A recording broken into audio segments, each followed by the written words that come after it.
또 이제 우리가 취득세 부분 지난 시간에 과세 표준에 대해서 좀 정리하고 관련 문제를 좀 하나 풀어봤습니다. 자, 이번 시간도 이제 취득세 과세 표준에 대해서 문제하고 그다음에 취득세 세율 문제 또 취득세 부가징수 등 이런 문제를 좀 풀어보도록 하겠습니다.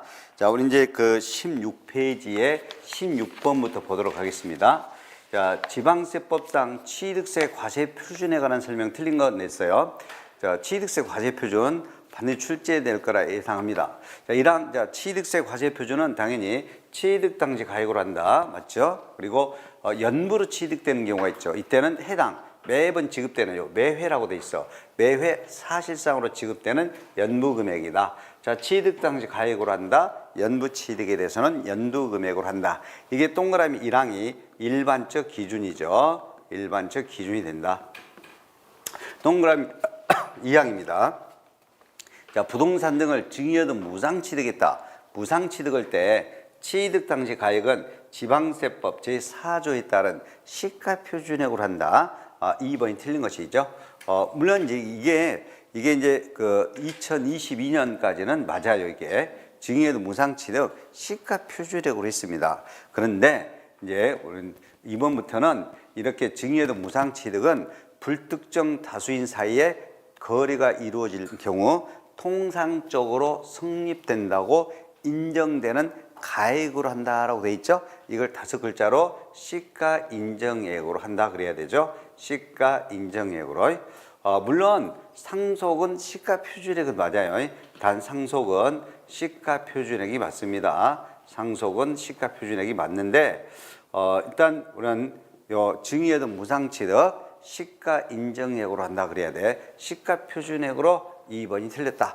그다음에 동그라미 3항이죠. 부동산 등을 매매는 유상거래 그러면 끝터리로 건너가면 돼. 무조건 끝터리 가서 사실상의 취득가격 이미 대가로 지급했거나 이미 대가로 지급했거나 앞으로 지급해야 될 일체의 비용으로서 그래. 일체의 들어가는 비용으로서 대통령령으로 정하는 사실상 취득가격. 하여튼 매매 등 부동산 등 매매 등 유상거래 취득 그러면 취득 당시 가액이란 사실상의 취득가격이다. 여러 가지 비용을 합계한 사실상의 취득가격이다. 3항 지문은 맞죠? 자, 4항 지문 보겠습니다.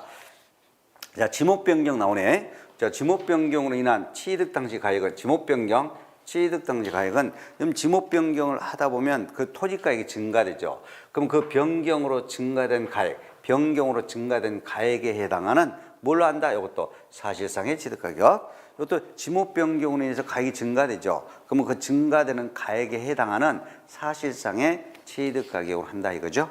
그리고 동그라미 5항은 우리 이제 원시 취득 또는 건축물의 개수 등 이런 것들, 건축물의 건축 등 이러한 원시득은 우리는 뭘로 합니까? 취득 당시 가격은 사실상의 취득 가격으로 하죠. 원시득도 건축물의 건축도 사실상 취득 가격이야. 그런데 법인이 아닌 자가 건축물을 건축하여 취득하는 경우로서 법인이 아닌 자가 건물을 건축하는 경우로서 사실상의 취득 가격을 확인할 수가 없네요. 이럴 때는 취득 당시 가액은 어쩔 수 없다. 이런 경우는 시가 표준액으로 하죠. 법인이 아닌 자가란 말 들어가야 돼. 그리고 사실상 취득 가격을 확인할 수 없는 경우란 말도 들어가야 돼. 그래야만 시가 표준액이 됩니다. 법인이 아닌 자가 건축물을 건축한다. 사실상 취득 가격을 알 수 없다. 이때는 취득 당시 가격은 시가 표준액이 돼야 되죠. 그래서 5항 지문도 맞습니다. 틀린 것은 몇 번이 틀렸다고요? 동그라미 2번 지문이 틀린 것이죠. 그 다음에 17번을 보도록 하겠습니다. 17번 법인이 아닌 자가 취득하게 됩니다. 그러면 사실상 취득 가격을 과세 표준으로 하는 경우 사실상 취득 가격에 포함되는 비용, 사실상 취득 가격에 포함시켜주는 그런 비용이 있죠. 이 비용을 모두 골라라. 근데 중요한 것은 법인이 아닌 자가 취득하게 되죠. 그럼 법인이 아닌 자가 취득하게 되면 들어봐요. 법인이 아닌 자가 취득하면 요 할부나 연부 계약에 따른 이자 상당액 및 연체료 같은 거, 그다음에 건설 자금에 충당한 차입금 이자 같은 거, 또 요거 있어요. 또 이것 이외에도 중개보수비가 있어. 중개보수비. 요 중개사한테 지급되는 중개보수비. 이 세 개. 이 세 개는 법인이 아닌 자가 취득하게 되면 취득가격에서 제외됩니다. 제외. 그런데 법인이 취득하는 경우가 있어. 법인이 취득하게 되면 요 세 개도 취득가격에 포함됩니다. 다시 한번 하겠어요. 요 세 개. 자, 법인이 취득하게 되면 취득가격에 포함시켜주고 법인이 아닌 자가 취득하면 취득가격에 포함되지 않는 것이 있어. 요 할부나 연부 계약에 따른 이자 상당액, 연체료, 건설 자금에 충당한 차입금이자. 그다음에 중개보수비, 이 중개보수비 요 세 개는 법인이 취득한 경우로 나오면 취득가격에 포함하여 계산해 준다.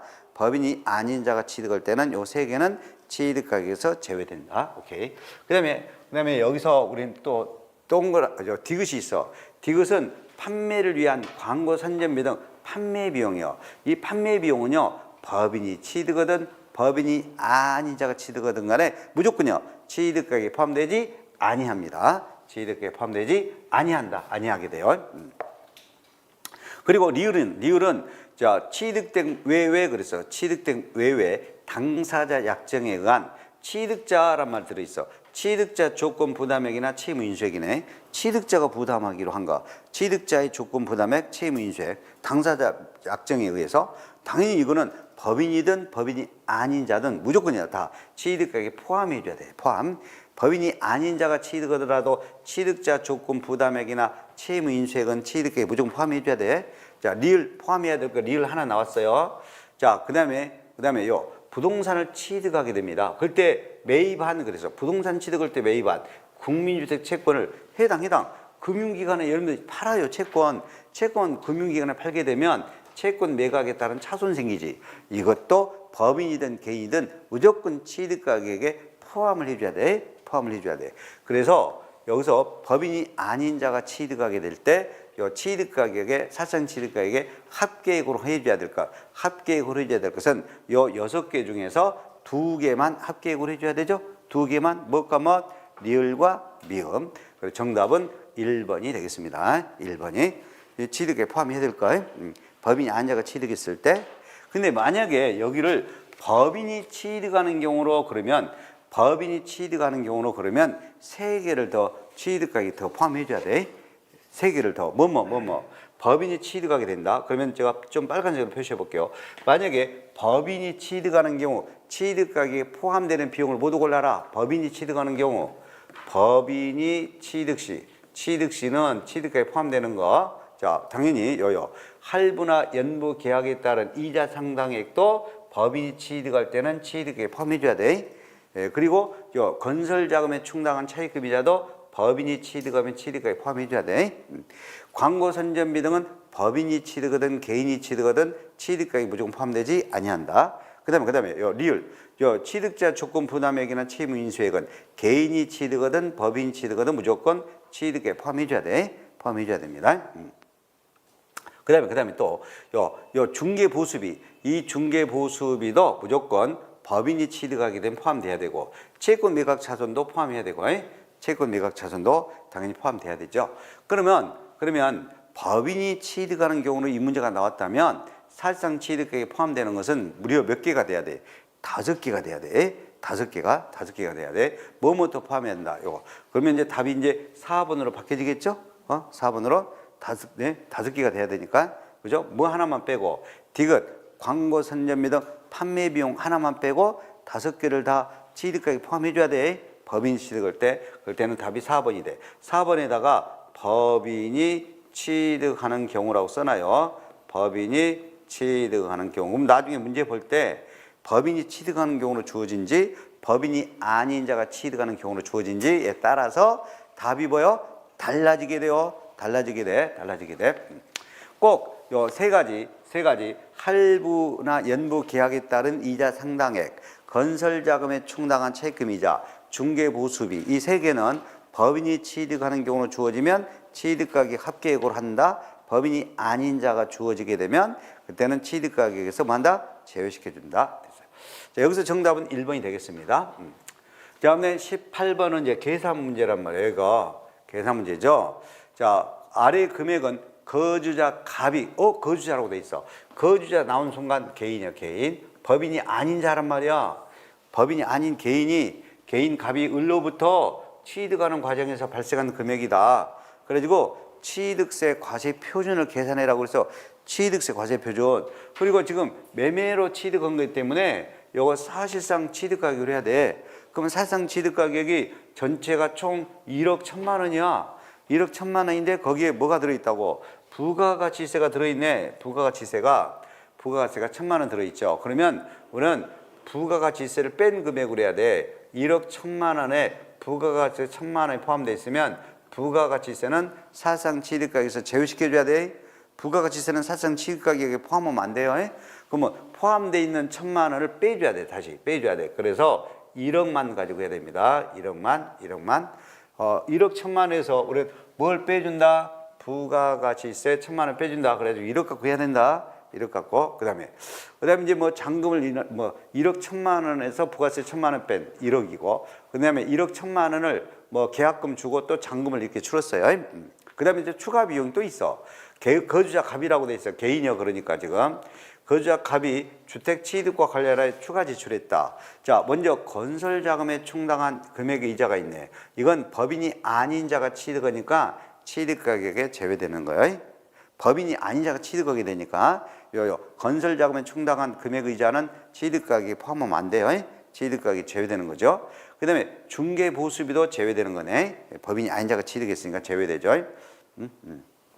그다음 이제 채권 매각 차손, 주택 취득과 관련하여 채권을 금융기관에 매각했죠. 채권 매각 차손은 누가 취득하든 간에 무조건 포함해야 돼. 100만 원 포함해야 돼. 100만 원 포함해야 돼. 그래. 그러면 1억에다가 100만 원을 포함시키면 얼마가 된다? 1억 100만 원. 자, 1억 100만 원 앞으로 가야 되겠네. 답지가 앞으로 있네요. 답지가 앞에 있죠. 그래서 1억 100만 원이 돼야 됩니다. 1억 100만 원. 2번이 돼야 됩니다. 18번의 정답은 2번이 됩니다. 2번. 됐나요? 아주 이거 중요한 문제예요. 이번에 계산 문제로 출제 가능성이 유력해. 자, 그다음에 만약에 이걸 법인이 취득하는 경우로 주어지면 이제 또 상황이 달라져. 법인이 취득하는 걸로 주어진다면 요런 것도 포함이 돼야 돼. 1억에다가 자, 법인이 취득으로 주어지면 건설 자금에 충당한 차익금이자 500도 포함해야 되고 중개보수비 200도 포함해야 돼. 200도. 요것도 두 개 더 포함해야 돼. 자, 중개보수비 200도 포함해야 되고 법인 취득하면 건설 자금에 충당하는 금액이자 500까지도 포함해야 돼. 그러면 법인이 취득하는 경우로 나오면 1억 800만 원으로 돼야 돼. 1억 800만 원. 법인이 취득으로 주어지면 1억 800만 원을 해야 된다. 그래서 정답은 그때는 3번이 돼야 돼. 3번에다가 법인이 취득시라고 써놔야 돼요. 법인이 취득시. 법인이 취득하게 되면 뭐또 포함한다? 건설자금에 충당한 차익금이자 500도 포함한다. 그 다음에 중개보수비 또 포함한다? 100만 원도 더 포함된다. 그러면 법인이 아닌 자가 취득으로 주어지면 1억 100만 원 2번. 법인이 취득으로 주어지면 1억 800만 원 3번. 이렇게 되는 거예요. 그래서 이 문제 별표 쳐놓고 이번에 계산 문제 출제 가능성이 유력합니다. 저는 분명히 다 풀어줬어요. 법인이 취득할 때, 법인이 아닌 자가 취득할 때 이미 다 풀어줬습니다. 그러니까 이거 한 것만 보더라도 다 해결할 수 있도록 이렇게 문제를 구성했습니다.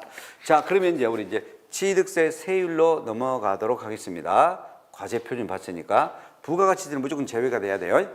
과점주주도 봐야 되겠네. 19번. 자, 과점주주에 취득세 과세되는 경우에 해당하는 것은 몇 개냐? 과점주주. 설립시 과점주주는 취득을 안 봅니다. 설립시 과점주주는 취득을 안 봐요. 자, 기억입니다. 법인의 과점주주가 아닌 주주요. 과점주주 아닌 주주인데요. 근데 다른 주주로부터 주식을 더 취득해가지고 증자로 인해서 처음으로 과점주가 됐네. 그러면 최초로 과점주가 된 날에 무조건 취득으로 봅니다. 이거 무조건. 그러니까 설립 시는 40%예요. 과점주가 아니야. 나중에 설립 후에 증자 등을 통해서 60%로 최초로 과점주가 돼. 그러면 그 최초로 과점주가 된 날 그 60% 과점주주 지분 60%를 모두 취득으로 해버립니다. 설립 후에 최초 과점주가 되면 과점주주 지분을 모두 취득해야 해. 과점주주의 지분을 모두 취득으로 봐. 자, 기억은 취득으로 봐요. 니은은 설립시 과점주주는 무조건 취득이 제외돼요. 설립시 과점주주 취득으로 안 봅니다. 그 다음에 디귿입니다. 이미 과점주주가 된 주주가 주식을 더 취득해서 늘어났어. 주식 비율이 또 증가되면 이것도 취득으로 봅니다. 과점주주가 주식 비율이 더 늘어났단 말이야. 그럼 이것도 증가분만큼, 증가된 비율만큼 취득으로 봅니다. 자, 취득으로 봐요.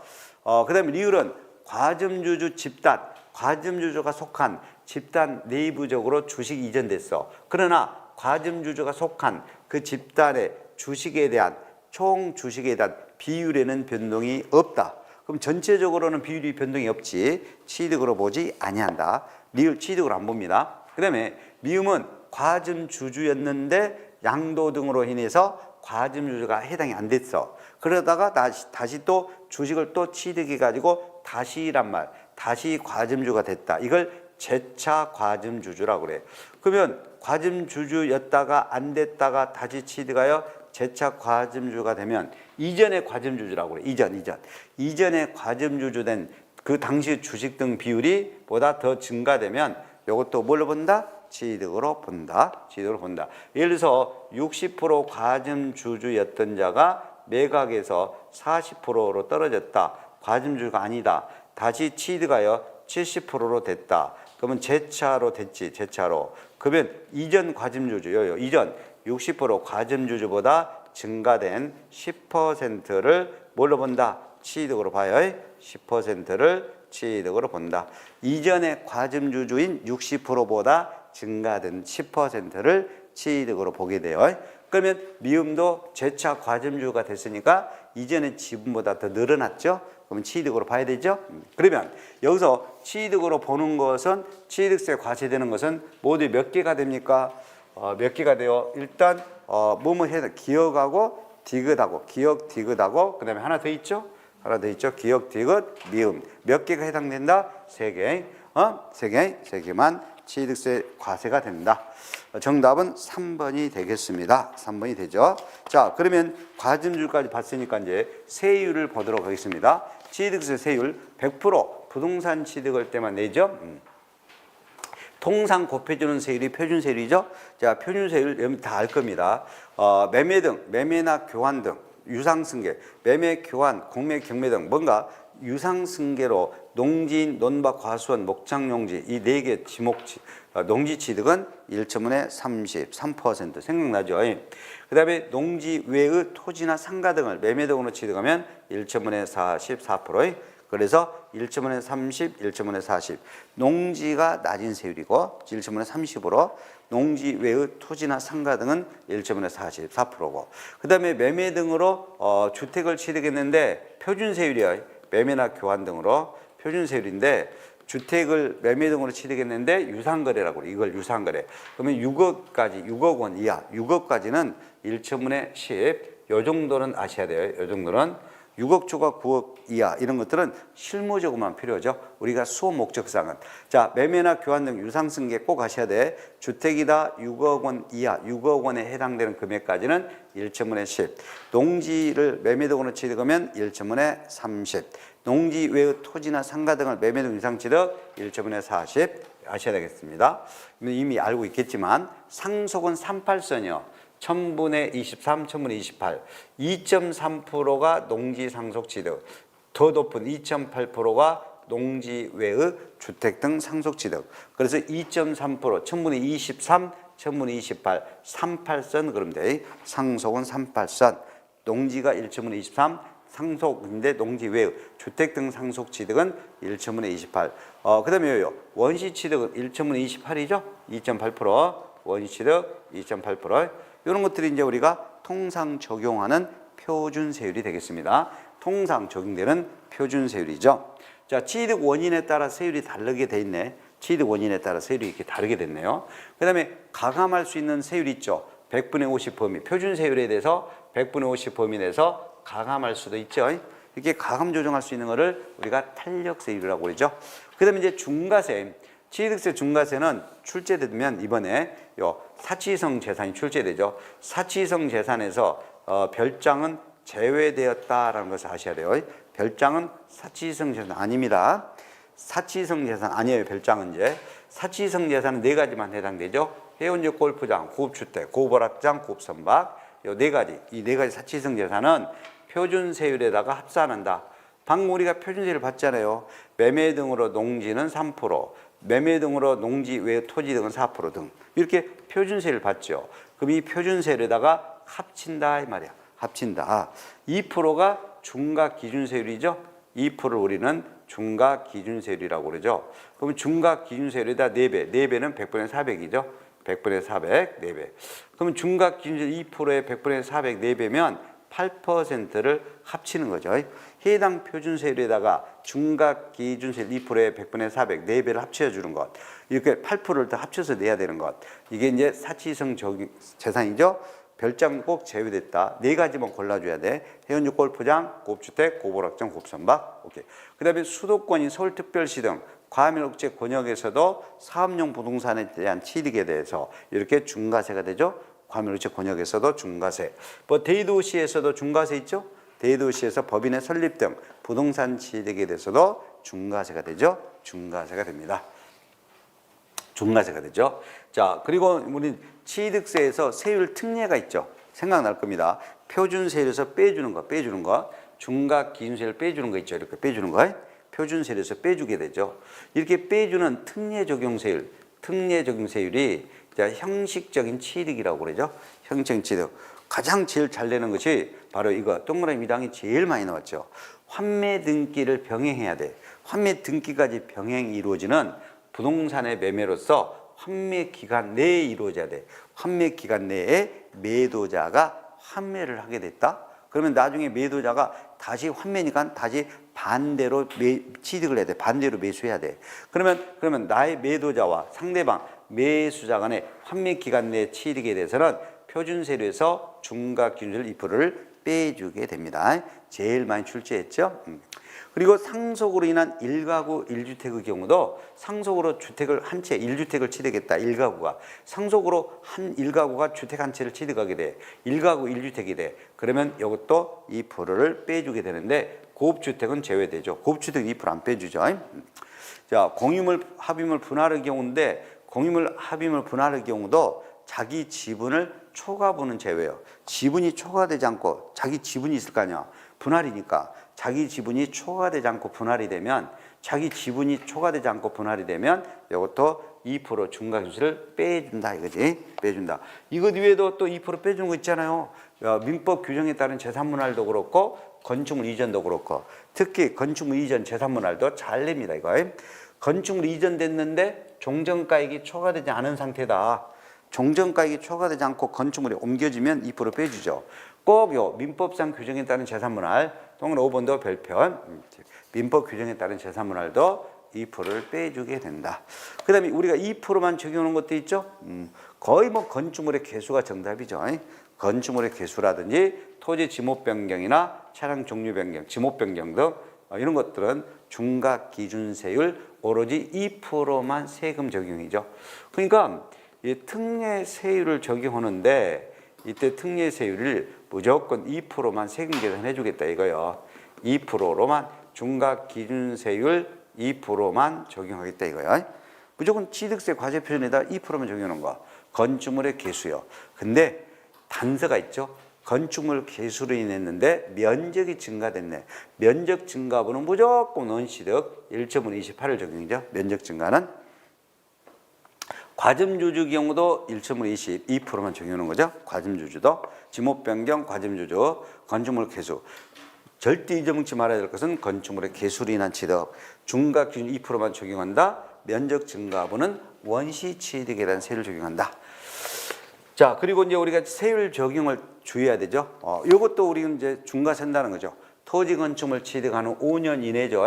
5년 안에 고급오락장, 고급주택 등 사치성 재산 등 중과세가 되면 이미 납부한 세금을 이미 낸 세금을 공제하여 이것도 60일 내에 이제 식무납부를 해줘야 돼요. 무조건 토지 건축물을 취득해서 몇 년 내까지, 5년 이내까지 고급 오락장 등 사치성 재산 등이 되면 중과세로 취득세를 더 추가된다. 더 늘어난다. 5년 내까지는 늘어난다. 동그라미 2번은 별표죠. 이건 여러 번 냈죠. 지금까지 15번도 더 냈어. 같은 취득 물건에 대해서 둘 이상 세율에 해당됐다. 그럼 그 중에서 뭘 적용하자? 높은 세율. 낮은 세율로 나오면 틀려버리죠. 높은 세율, 그죠? 높은 세율. 자, 그러면 이제 세율을 좀 간략하게 훑어봤으니까 문제를 풀어보도록 하겠습니다. 20번이죠. 자, 취득세 표준세율이 가장 낮은 것, 그래서 낮은 거요, 낮은 것, 중과세 대상, 감면 대상에 해당하지 아니한다. 중과세 대상에 해당이 안 됩니다. 가장 낮은 것. 자, 1항은 상속으로 농지내, 상속으로 농지, 논밭 과수원, 목장 용지 취득, 상속으로 논밭 과수원, 농지 취득, 목장 용지도 농지 들어가 1천분의 23이네. 1천분의 23, 2.3%. 그 다음에 동그라미 2번은 원래는 여러분들 증여나 기부로 부동산 취득은 1천분의 35가 맞아. 그런데 이렇게 사회복지법인 등 비영리 사업자가 이렇게 기부 등에 의해서 부동산을 취득하면 1천분의 35가 아니라 1천분의 28, 2.8%입니다. 2.8%. 사회복지법인 등 이걸 우리가 비영리 사업자라고 그럽니다. 그럼 비영리 사업자인 사회복지법인이 어떤 기부로 부동산을 무상 취득하면 얼마 취득세 낸다? 1천분의 28을 내야 돼. 일반적인 증여 기부로 부동산 취득은 1천분의 35라고 배웠죠. 근데 사회복지법인 비영리 사업자는 기부에 의한 부동산 취득은 1천분의 28이라고 설명했어요. 그 다음에 또 3번은 농지 외의 토지를 원시취득, 원취득은 무조건요. 1천분의 28, 2.8% 내야 됩니다. 원취득, 토지 조성을 했다, 원취득. 그 다음에 동그라미 4번은 유상거래 원인으로 취득 당시 가액이 딱 6억 원짜리, 딱 6억 원까지 주택을 취득했다. 취득세 표준세율 물어본 겁니다, 지금. 중과세를 물어본 거 아니에요? 표준세율이야. 그럼 주택을 매매 등 유상거래 이제 6억 원까지는 1천분의 10이에요. 1천분의 10. 1천분의 10이면 1% 아니야? 그러면 1천분의 10, 1%가 제일 적죠? 정답은 4번이 되겠죠? 5번, 매매 등 유상거래로 농지 1천분의 30입니다. 1천분의 30. 농지, 매매 등 유상취득 1천분의 30이 되죠. 자, 가장 낮은 세율은 1천분의 10, 1%로 부과되는 유상거래 주택취득 6억 원까지. 6억 원까지는 무조건 1천분의 10, 1%만 내면 돼요. 정답이 4번이 되겠습니다. 다 시험에 나올 만한 것들이 이거 자주 나오는 것들로 위주로 했어요. 자, 다음 21번을 보죠. 자, 부동산 취득에 대한 취득세 중과 제도가 있죠. 중과세. 자, 사치성인 고급오락장 고급주택 이거 중과세입니다. 근데 이때 토지까지 포함되죠. 토지까지. 고급오락장 건축물 및 밑에 토지까지. 이때 토지에 대한 경계가 명백하지 아니하게 되면 바닥 면적의 10배에 해당되는 것을 토지를 그 부속 토지로 해버려요. 재산세도 적용합니다. 재산세도. 자, 취득세나 재산세 등 지방세는 토지 경계, 그 부속 토지 경계가 명백하지 아니하게 되면 바닥 면적의 몇 배까지를 해당 토지로 본다? 10배까지를 고급오락장 부속 토지로, 고급주택 부속 토지로 10배까지. 경계가 명백하지 아니할 때만 10배까지를. 그 다음에 동그라미 2번은 수도권인 과밀억제 권역이죠. 이거 서울특별시 등 수도권 과밀억제 권역에서 법인의 본점 주사무소, 본점용 사무소 전용 주차타워를 신축 증축. 그러면 이거 과밀억제 권역에서 법인의 본점의 사무소 전용 주차타워 이거 사업용 부동산이네. 그러면 사업용 부동산을 취득하면 당연히 취득세 중과세입니다. 취득 중과세요. 중과세입니다. 중과세입니다. 신축 중축에 대해서 중과세 됩니다. 그렇지만 병원의 병실, 의료배 병원의 병실, 백화점의 영업장은 중과세 대상에 해당하지 아니한다요. 자, 다시 한번 수도권 과밀억제 권역입니다. 법인의 본점용 사무소 전용 주차타워 신축 중축 사업용 부동산의 신축 중축이네. 그러면 중과세입니다. 취득세 여기까지. 근데 병원의 병실, 백화점의 영업장 이런 것들은 중과세 대상에 해당하지 아니한다요. 아니한다.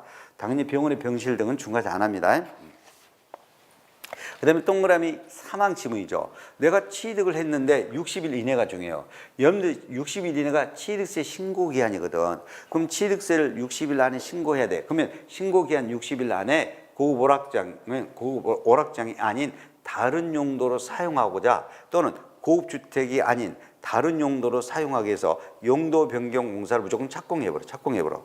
그러면 사치성인 고급오락장이나 고급주택에 해당하지 아니한다. 그러니까 이분들이 고급오락장이나 고급주택을 취득하더라도 무조건요, 취득일로부터 60일 이내만 고급오락장이 아닌 또는 주거용이 아닌 다른 용도로 사용하기 위해서 용도 변경 공사를 착공만 하게 되더라도 고급오락장, 고급주택으로 보지 아니한다. 며칠 이내에 해야 돼?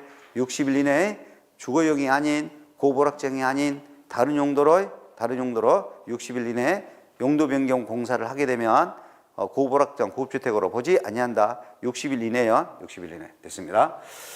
동그라미 사망 지문도 맞아요. 그 다음에 동그라미 사항 지문인데 당연히 법인이 사원에게 분양 임대 목적이잖아. 분양 임대 목적이죠.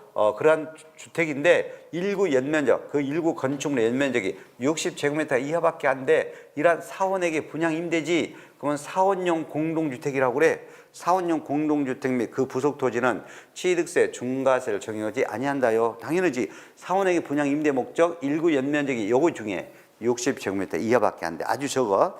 일구 연면적 60제곱미터 이하, 사원용 분양 임대 목적, 주거용 공동주택 및 부속 토지는 중과세를 적용하지 아니한다. 아셔야 돼요. 그 다음에 동그라미 5번, 요 대도시에서 법인의 설립 등도 중과세입니다. 이때 법인의 설립 등 부동산 취득, 대도시에서 법인 설립 등 부동산 취득도 중과세를 해. 이때 법인은 비영리법인을 제외한다. 틀렸어. 비영리법인도 포함돼요.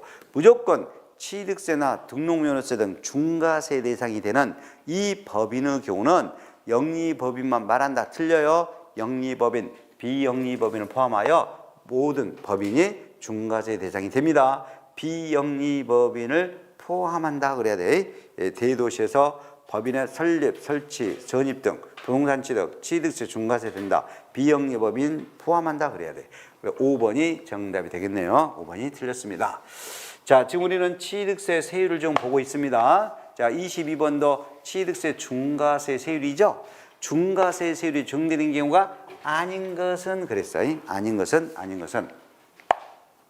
자, 1항은 이 수도권인 과밀업체 권역이죠. 여기서 법인의 본점 주사무소 신축, 증축이요. 신축하거나 증축하는 그런 건축물과 부속 토지 취득.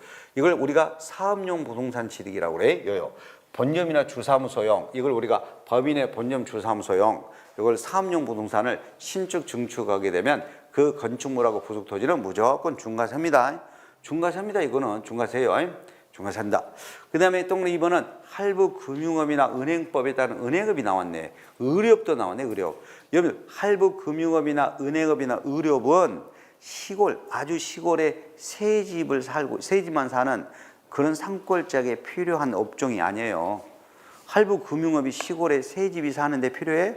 큰 도시에 필요해. 큰 도시에 필요한 업종이요. 그래서 할부 금융업, 은행업, 의료업 등은 큰 도시에 필요한 이러한 은행업 등은 부동산 취득하더라도 중과세에서 제외됩니다. 중과세 제외돼요. 할부 금융업이나 은행업이나 의료업 등에 대해서는 이렇게 부동산을 취득하게 될 때 중과세를 적용하지 아니한다. 물론 2년 동안 업종을 다른 변경한다든지 업종 추가 등은 없어야 돼. 2년 내에 2년간 업종 변경이나 업종 추가 등은 없어야 돼. 2년 동안은 업종을 바꾸면 안 돼. 2년 동안 업종 변경 없이 할부 금융업, 은행업, 의료업은 큰 도시에 필요한 업종이다. 도시에 필요한 업종이다. 중과세를 적용하지 아니한다. 2번이 정답이다. 그 다음에 동그라미 3항에 대해서는 요 해운조 골프장 부동산 무조건 중과세입니다. 임목까지 골프장에 있는 토지 건축물 및 임목 취득까지 중과세입니다. 해운조 골프장 나오면 임목 취득까지 중과세가 되고요. 그 다음에 동그라미 4번 고급오락장 건축물 증축, 개축, 개수 등 하는 경우도 이것도 중과세 꼭 합니다. 고급오락장 사치성 건축물 증축, 개축, 개수하는 거 이것도 꼭 중과세를 정해요. 그리고 동그라미 5번 과밀업체 권역 안에서 공장 신설 증설이죠. 이런 경우 사업용 부동산 과밀업체 권역에서 공장을 신설 증설 사업용 부동산 등에 해당은 되네. 중과세입니다. 과밀업체 권역 나왔네. 공장 신설 증설 사업용 부동산 중과세가 되죠. 자, 그러면 여기 5개 중에서 중과세가 안 되는 것은 하나 있네. 중과세가 되지 않는 거 하나 있죠. 요. 동그라미 2번 할부, 금융업, 의료업이나 은행업 등은 중과세 적용한다. 그럼 틀리다. 중과세 적용하지 아니한다요. 중과세 제외, 중과세 제외되는 업종에 속한다 이거요. 큰 도시에 필요한 이런 업종, 중과세 제외되는 업종에 속한다. 2번이 정답이 되겠습니다. 나머지는 다 중과세 적용해야 돼. 23번입니다. 23번은 표준세율에서 중과기준세율 1첨으로 22%를 빼주게 되는 거죠. 요것으로만 묶인 것은 그래서 요것으로만 묶인 것, 2% 빼줘야 되는 것, 표준세율에서 빼주는 것, 이렇게 중과기준 2% 빼주는 것. 자, 기억되죠? 환매등기 병행하는 환매된 거 매도자 매수상납 취득 2% 빼주는 것이 들어가죠? 2% 빼주는 것이 들어갑니다. 그리고 니은은 존속기간이 1년 초과됐네. 임시건축물이네. 이거는 중과기준세율 2%만 적용하죠. 임시건축물인데 1년 초과되면 중과세를 2% 적용합니다. 표준세율에서 2% 빼주는 것이 아니라 표준세율에서 2% 빼주는 것이 아니라 중과기준 2%만 적용하는 거죠. 1년 초과 임시건축물은 틀렸네요. 민법 규정에 따른 재산분할도 2%를 빼줘야 돼. 표준세율에서 빼주게 해야 돼. 그 다음에 요요. 본인 지분 초과되지 않는 공유물 합의물 분할, 자기 지분이 초과되지 않는 거, 공유물 합의물 분할도 2%를 빼주게 돼. 2% 빼주게 돼. 자기 지분이 초과되지 않는 분할의 경우도 2% 빼주게 된다. 또 있어요. 자료가. 상속으로 인한 취득인데 구업주택은 제외된. 자, 중요한 건 이거예요. 1가구 1주택. 상속으로 취득됐다. 1가구가 주택 한 채를 1가구 1주택이 돼. 상속으로 취득해서 1가구 1주택이 되면 이것도 2% 빼줘. 건축물 이전도 2% 빼주는 거지. 건축물 이전도. 물론 종전가액이 초과되지 아니해야 되죠. 종전가액이 초과되지 않고 건축물이 다른 데다 옮겨지게 되면 2% 빼줍니다. 자, 그래서 2% 빼주는 것이 몇 개나 돼? 5개에서, 6개에서. 무려 5개나 되죠? 5개나, 확인해 볼까요? 이제 2% 빼주는 거, 2% 빼주는 것. 자, 요 기업 환매 등기 되죠? 매도자, 매수자 취득. 니은 임시건축물은 안 돼요. 1년 초과된 것은 중과기준 2%만 적용. 디귿 민법 재산분할 돼요. 민법 규정에 따른. 또 지분 초과되지 않는 리을도 되죠? 공유물 합의물 분할. 기역, 디귿, 리을. 기역, 디귿, 리을에다가 또 되죠? 미음, 비읍. 기역, 디귿, 리을, 미음, 비읍. 5번이 정답이죠? 5번이. 꼭 알아둬야 됩니다. 자, 그 다음에 24번은 오히려 이제 중과기준세율 1.20 2%만 적용하는 걸 모두 골라라 이거예요.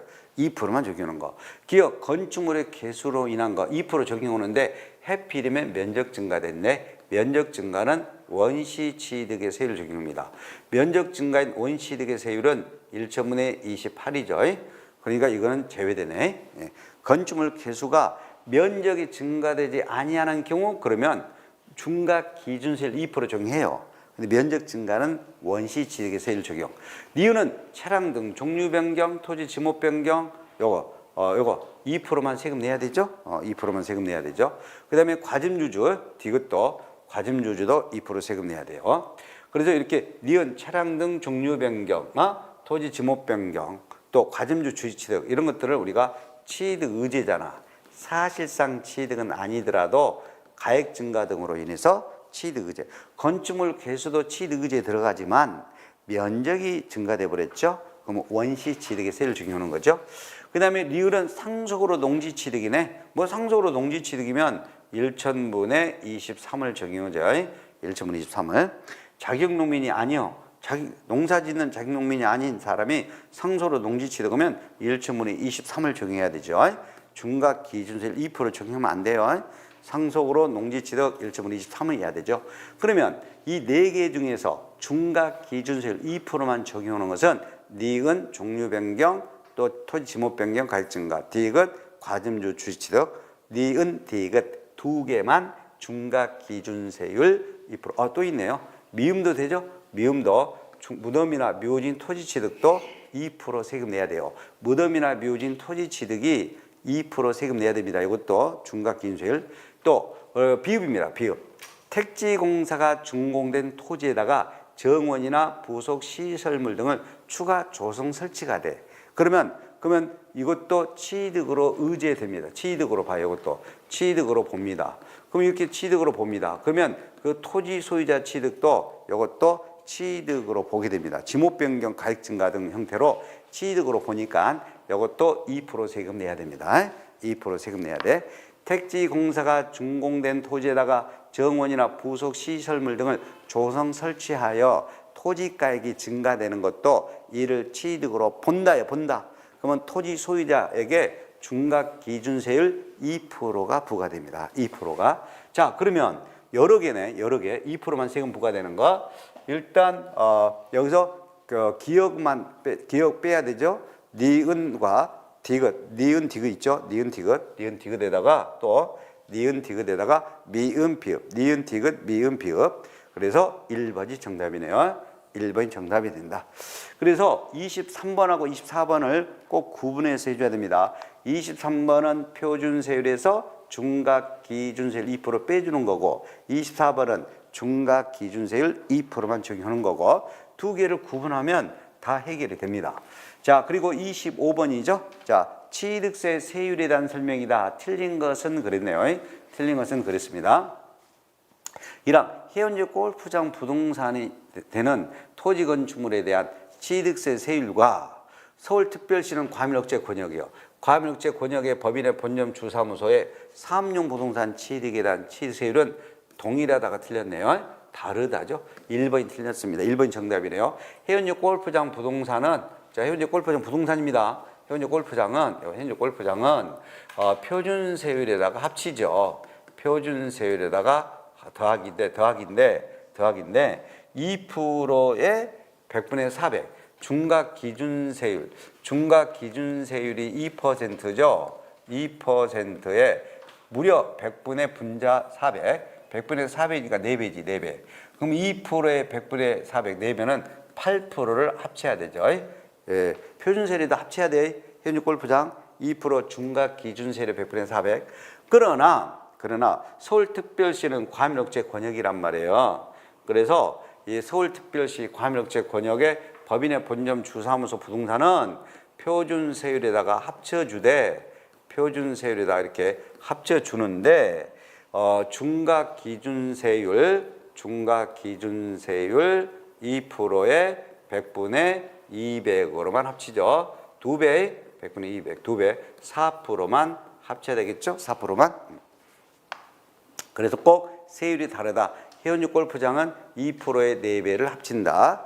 과밀억제 권역인 서울특별시 법인의 본점 주사무소 사업용 부동산 취득에 대해서는 2%의 100분의 200, 4%를 표준세율에다 합친다. 이거 합치는 것이 다르죠?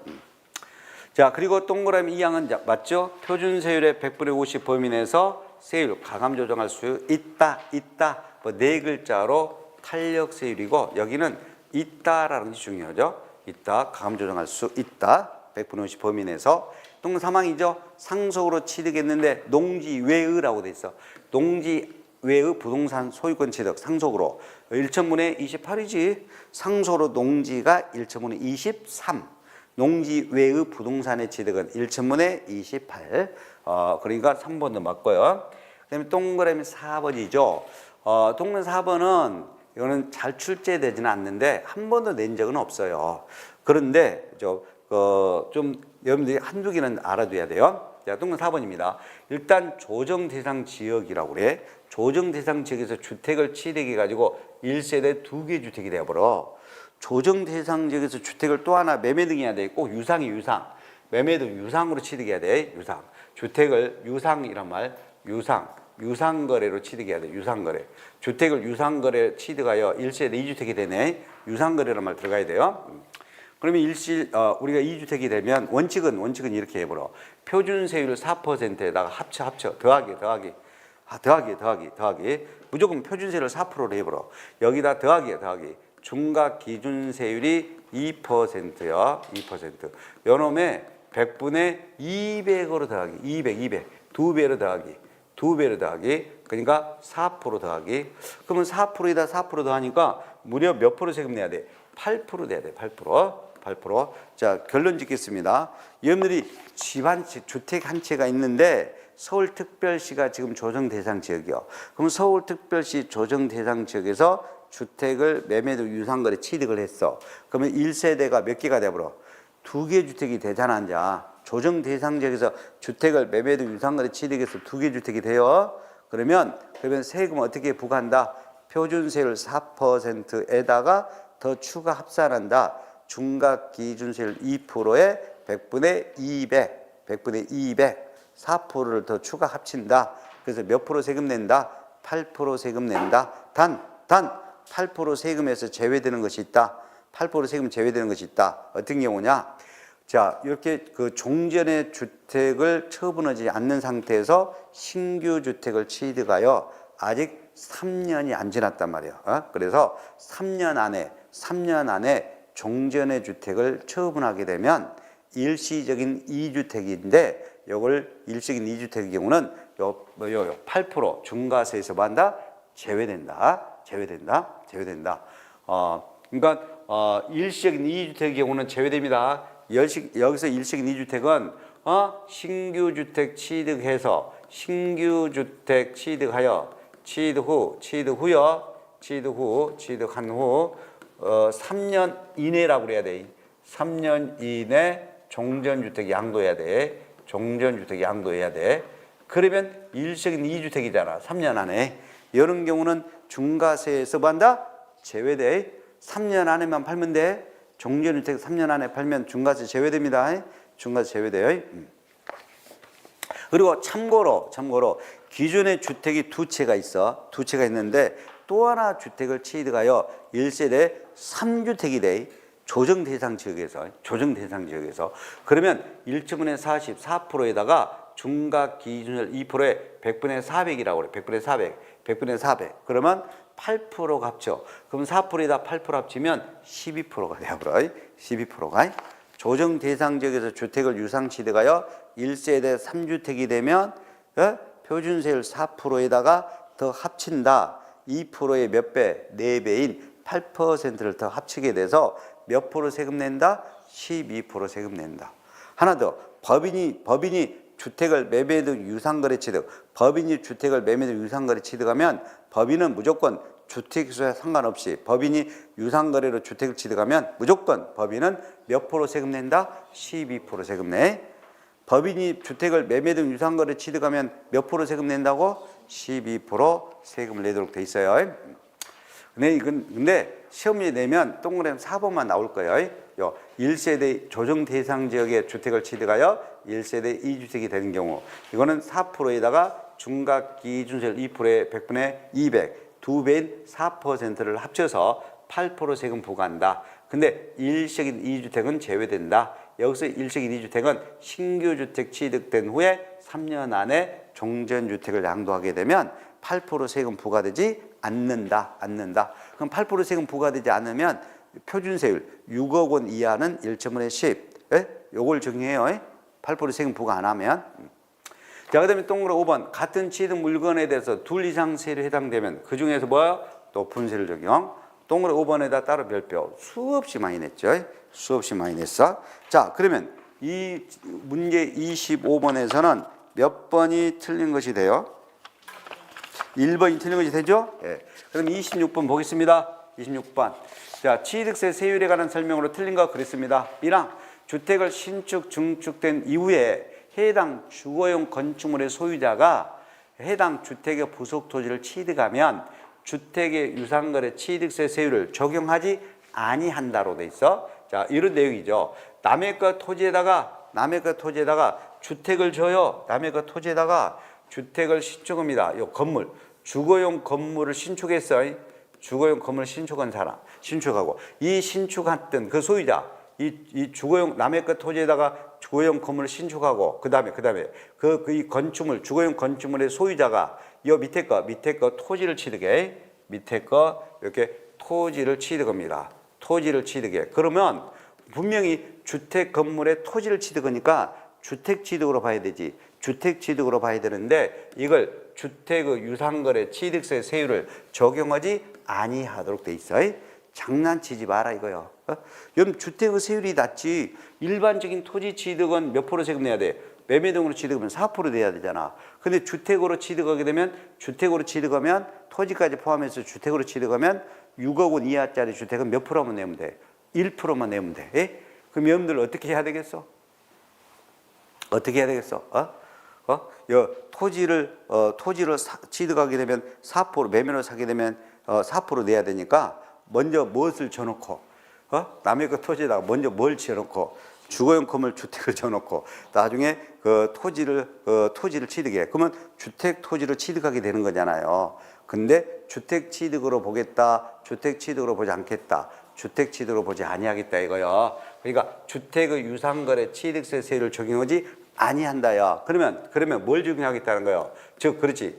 토지의 유상 취득으로 보겠다 이거요. 토지 유상 취득으로 유상취득 세율을 적용한다 이거요. 토지 유상취득 세율을 적용합니다.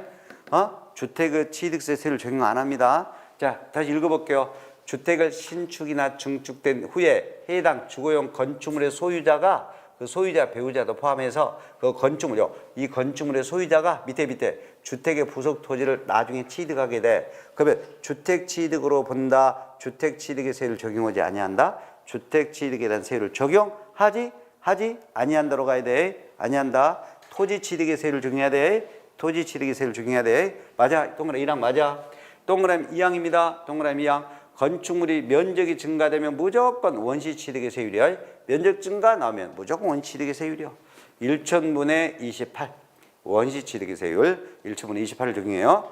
자, 그 다음에 동그라미 3항은 조금 전에도 했네. 요 환매 기간 내 매도자가 환매됐을 때 매도자, 매수자 간에 서로 취득은 표준세율에서 빼준다고 그랬죠? 뭘 빼줘? 중과기준세율 1천분의 20을 만다? 뺀다 그랬는데 합한다 그랬네. 뺀다라고 그래. 뺀다. 3번이 틀렸네요. 환매 기간 내 환매한 거 표준세율에서 중과기준세율 2%를 빼줘야 됩니다. 합한다가 아니에요. 빼준다 그래야 돼. 3번 틀렸습니다. 그 다음에 동그라미 4번 지문이죠. 과밀 억제 권역에서 공장 신설 증설했어. 근데 하필이면 신설하거나 증설한 자가 있고 또 그 다음에 소유자가 달리 돼 있어. 그러면 소유자고 신설 증설한 자가 다르게 돼 있네. 그럼 무조건요. 소유자가 신설 증설한 것으로 보고 중과세를 적용합니다. 과밀 억제 권역에서 공장을 신설 증설했는데 신설 증설한 사람하고 소유자하고 다르게 돼 있더라 이거요. 그러면 누가 신설 증설한 것으로 보고 중과세를 적용한다? 소유자가 신설 증설한 것으로 본다. 소유자에게 중과세를 적용합니다. 동그라미 5번도 자주 나오죠. 토지 건축물 취득해서 5년 이내다. 그 동그라미 5년 안에 고급 주택이나 고급 오락장 등 사치성 재산이 되면 5년 내까지는 중과세를 적용해 가지고 뭘 추징한다? 취득세를 추징합니다. 추징해요. 5년 내까지는. 그래서 5번도 맞는 지문이죠. 틀린 것은 몇 번이 틀렸습니까? 3번이 틀렸습니다. 자, 27번 하나 더 풀고 치겠습니다. 27번 취득세에 대한 설명이다. 틀린 것 그랬네요. 틀린 것. 1항 법인이 사원에게 분양 임대 목적 이거 일구 연면적이 얼마 이하? 60제곱미터 이하다. 동그라미 60제곱미터 이하 일구 연면적 이란 사원용 공동주택 및 부속토지는 중과세, 취득세, 중과세요. 중과세, 취득 중과세를 적용하지 아니한다죠. 일구 연면적 6제곱미터 이하 맞아. 그 다음에 동그라미 2항입니다. 여러분 단독주택이 고급주택이 되려면 이렇게 되면 고급주택이 되어버려. 그 단독주택의 일구의 건축물 연면적이 주차장 면적 제외하고 331제곱미터 초과하고요. 엔드 또 하나 이 주택이 공시됐는데 9억이 초과되어 공시돼 있네. 그러면 이런 단독주택은 무조건 뭐요? 고급주택으로 봐버려요. 고급주택. 자 단독주택의 일구 건축물 연면적이 얼마 초과돼야 돼? 주차장 면적은 제외돼 가지고 얼마 초과? 331제곱미터 초과. 건물의 전체 연면적이 단독주택이 331제곱미터 초과하고 엔드예요. 하나 더. 그 단독주택 주택 공시가격이 얼마 초과로 공시돼 있다. 9억 초과. 331제곱미터 초과 9억 초과. 두 군데 밑줄. 331제곱미터 초과 9억 초과. 그러면 고급주택으로 화불어요. 고급주택으로. 그 다음에 여기 건물 연면적이 331제곱미터 초과인데 대지라고 써. 대지 면적이 662라고 그래. 662제곱미터 초과되고 또 9억 초과. 공시가격 9억 초과. 요것도 땅 고급주택이 됩니다. 이것도 구업주택이 된다. 대지 면적으로는 2배인 662제곱미터 초과되고 그 주택 공시가격이 9억 초과. 대지 면적으로는 662 초과되면서 9억 초과. 그러면 구업주택이 되는 거다. 구업주택이 되는 거다. 그 다음에 동그라미 사망 지문이죠. 자, 동그라미 사망 지문인데, 자, 우리 이 동그라미 사망 따로 별표예요. 올해 신설된 것입니다. 신설 꼭 나올 거란 말이에요. 신설. 자, 납세 의무자가 자 신고 기한까지 다행히 취득세를 시가 인정액으로 다행히 신고가 됐어. 그런데 지자체장이 내가 신고된 세금을 아직 경정하기 전이라고 그래야 돼.